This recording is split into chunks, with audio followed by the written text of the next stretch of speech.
again, reading chapter 5 of Santa and Pete. Week after week, my grandfather added layers to his tale. Okay, you got to be quiet over there, okay? I began to look forward to the moment when he pulled up to the stop and I ran up the stairs of the bus.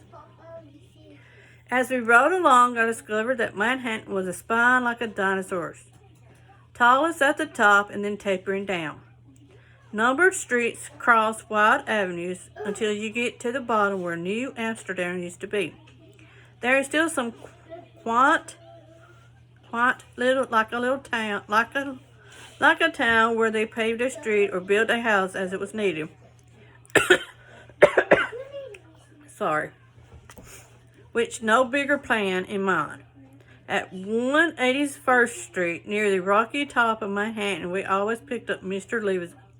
Levi's son and his granddaughter Rachel. Without fail, he wore black and relied on his cane on his left side and on her on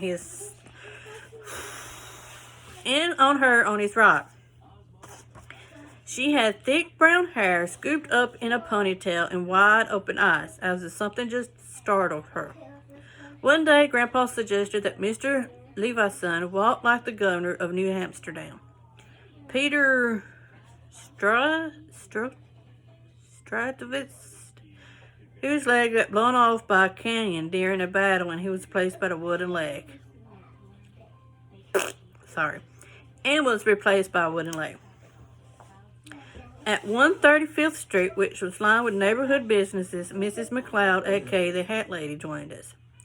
Grandpa told me she looked like our foremother, Maria. Further down, Professor DeFries lived in one of the high rises near where she boarded at 96th Street. She always ran up the steps out of breath. One of her shoulders loaded down by a canvas bag full of papers. Grandpa says she might have been mistaken for Janet Roosevelt, the ancestor of two American presidents. At 86th, another shopping district, we picked up Maya. She usually boarded with half loaf of bread still in the colorful Wonder Bread bag and ran out to Battery Park, all the way down to feed the birds. So, of course, in my mind, I nicknamed her the Bird Lady. Grandpa says she resembled a magical Indian woman named Ramapool, who sneaked into New Amsterdam one day when the village was on the brink of war. Each Saturday, the regulars brought me Cracker Jacks and Matchbox cars, pinching my cheek or squeezing my shoulder as they got on. There was still a little tension between Ma and Professor DeFries, while Mr. Leveson continued to grumble about parts of the story he thought my grandfather left out. And yet, together we all listened, going further and further back in time until we arrived at the day when Santa and Pete set foot in New Amsterdam. Yep, Grandpa said that mid-December morning, delivering the baited hook to my cheek. New Amsterdam didn't know what hit it when Santa and Pete arrived. They even met some of your ancestors.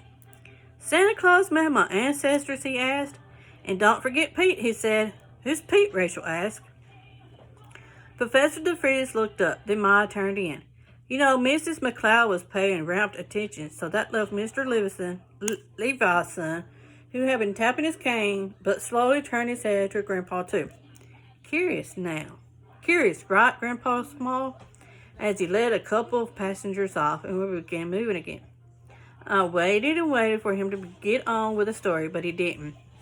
You're all going to have to wait to hear the Santa and Pete story, he told us.